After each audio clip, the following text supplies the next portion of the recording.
Hello and welcome to my show. This is Madhukar Mokha and you are listening Motivational Talk with Madhukar Mokha. नमस्कार दोस्तों, स्वागत है आप सभी का पुनः एक बार आपके अपने पसंदीदा कार्यक्रम में। दोस्तों, आज का ज्ञान मोती बहुत ही बेहतर है। इसे सुनते हैं, समझते हैं और जीवन में धारण करते हैं। आज का मोती इस प्रकार है कि जब हमारे जीवन की परिस्थितियां बदलती हैं तो अक्सर हम परिवर्तन का बहुत प्रतिरोध करते हैं। और ऐसा इसलिए होता है क्योंकि जब लोग किसी बड़े परिवर्तन को आता देखते हैं तो वे डर जाते हैं कि यह कोई बुरी चीज है। लेकिन यह याद रखना महत्वपूर्ण है कि जब हमारे जीवन में कोई बड़ा बदलाव होता है तो इसका केवल एक ही अर्थ है कि कोई और बेहतर चीज हमारी ओर आ रही है। सृष्टि में शून्य यानी कि निर्वात यानी कि वैक्यूम नहीं रह सकता। इसलिए जब कोई चीज बाहर जाती है तो उसकी जगह किसी दूसरी चीज को आना ही होता है। परिवर्तन आने पर तनाव रहित हो, पूरा विश्वास रखें और यह जान लें कि यह परिवर्तन पूरी तरह से अच्छा है और कोई शानदार चीज आपकी तरफ आ रही है। धन्यवाद, धन्यवाद, धन्यवाद।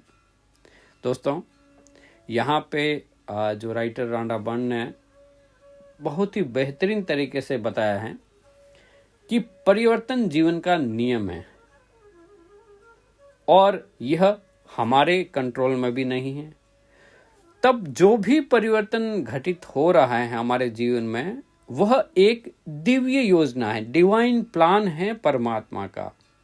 आपको सिर्फ उसका स्वागत करना है क्योंकि हर परिस्थिति, हर चैलेंजेस जीवन में अपने ही बराबर अवसर लाता है। एक सफलता का बीज उसके अंदर ही छिपा हुआ है।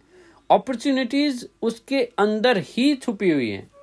सिर्फ आपका नजरिया चाहिए उसको खोजने का। इसलिए कहते हैं कि जो हुआ वो बहुत ही अच्छा हुआ, बेहतर हुआ।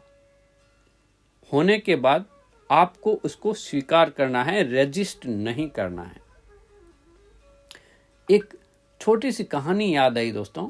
एक छात्र था जो जूडो कराटे सीख रहा था और बड़ा होनहार छात्र था, अपने गुरु का बड़ा आज्ञाकारी था। एक दिन ऐसा हुआ दोस्तों कि किसी रोड एक्सीडेंट के अंदर उस बालक का, उस बच्चे का राइट हैंड कट गया। पूरी तरह से काटना पड़ा डॉक्टरों ने। अब वो बच्चा परेशान हो गया। उसका ख्वाब था कि वो जूडो में देश के लिए खेले, अपने राज्य के लिए खेले, अपने माता पिता गांव का नाम रोशन करे। लेकिन राइट हैंड कट गया। फिर भी उसने हिम्मत नहीं हारी।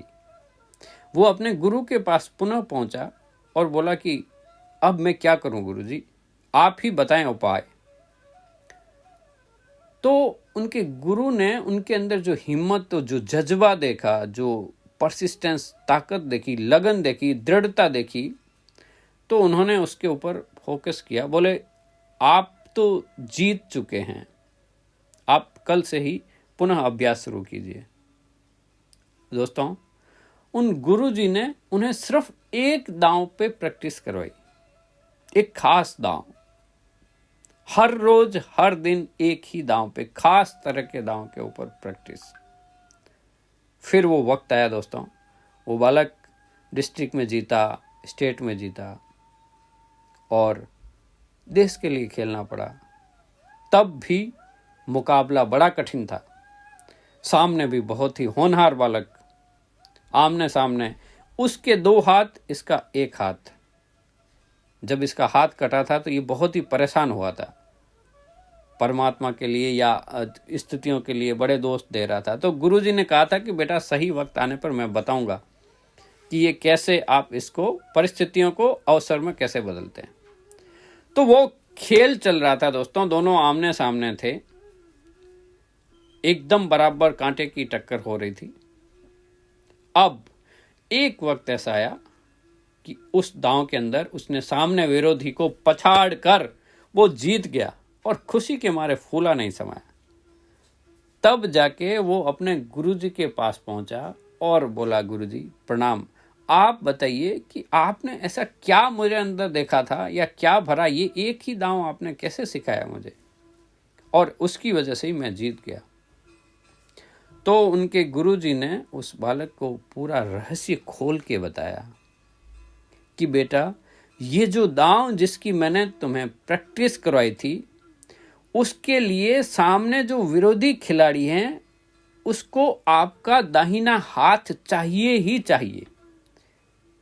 चूंकि आपका दाहिना हाथ उस एक्सीडेंट में कट गया था, उसकी वजह से सामने वाला उसका उपयोग नहीं कर पाया और वो हार गया।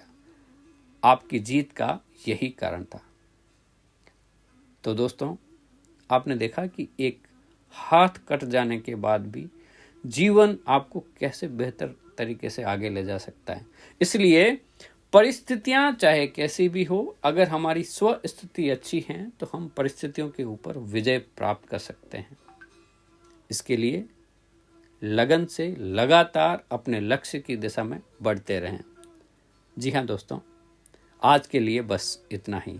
आप तो बस हमेशा की तरह हंसते रहें, खुश रहें और सुनते रहें motivational talk with Madhukar Mokha. कल फिर मिलते हैं एक अगले एपिसोड के साथ। तब तक के लिए जय हिंद, जय भारत।